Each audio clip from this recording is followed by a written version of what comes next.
الملاية. ناولين الملاية يا فكيه. على فين يا ست سكينة؟ عرفة ابن اختها قابلني الصبح وقال لي امي عيانة. بقول لها تقلع الملاية تقول واجب اروح وابات كمان. مش واجب يا فكيهة. ايوه بس باذن الله مفيش حاجة، هتروحي وترجعي في ساعتها. يسمع منك ربنا. انما باينة عندهم هناك قعدة حلوة وطراوة. قولي انت زهقتي مننا بقى. شوف بقى البت وكلامها. هي لها مين غيرك اهي بتدلع. اقعدوا بقى بالعافية. ادعوا لنا. هو الشافي. ربنا يطمن قلبك يا ست هو سكينة. الشافي. تعالي بقى قوليلي. ايه في ايه؟ ولا حاجة، بس عايز افهم ليل ونهار لو يبوزك ومطاش برين.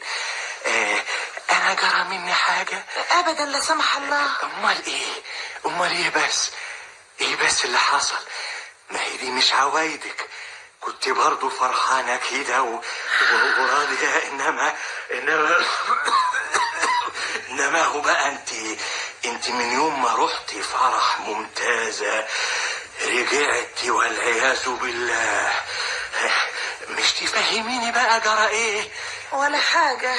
تكون يعني صعبت عليك نفسك يعني اللي خدت راجل زي حالاتي وممتازة يعني اتحصلت على فرخ شمرت هو من دورها وهي من دوره. لا مش عشان كده. طيب علشان حاجة تانية. ايه هي؟ جابوا لها عدس وجالك مش العفش يا فاكهة. العفش ملوش دعوة. امال ايه اللي له دعوة؟ طيب الصيغة ليك عليا كل ما يتجمع معايا قرشين اجيب لك بيهم حتة صيغ. عرقي وشقايا كله عليك يا فكيهة. ايوه حكمه بقى ايه.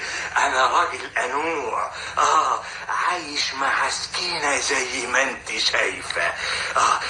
ان كانت طاقة تنسى التانية. ايه برضو مش عشان الصيغة. امال ايه بس؟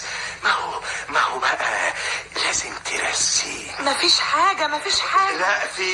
لا فيه يا ستي. وبصراحة بقى اقول لك سكينة وزعت نفسها علشان نعرف نتكلم. ما تنغصيش عيشت امال. الله. احنا قصدنا نفرح ولا نتنكد؟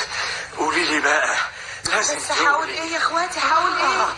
اللي في نفسك اللي مأثر عليكي. هتستغلط. لا مش هستغلط حتى لو كنت غلطانة. شوفي قد ايه بقى انا غرض اسعدك. يمكن ربنا يسعدنا يا ستي. يا سيدي انا طول عمري عايشة ضيفة عند اهل ممتازة ولغاية دلوقتي برضو عايشة ضيفة. عاوز اقول لك كلمتين هتحسي بالخسارة صحيح.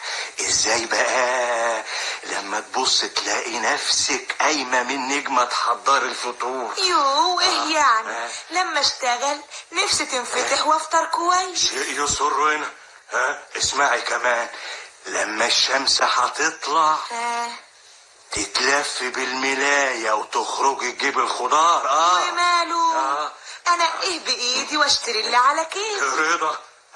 وخدي بالك هترجعي البيت تغسلي الهدوم والمواعين. ما هو اجر دمي واتسلى. اعرفي خلاصك بقى. كل ده كانت شايلاه عنك سكين.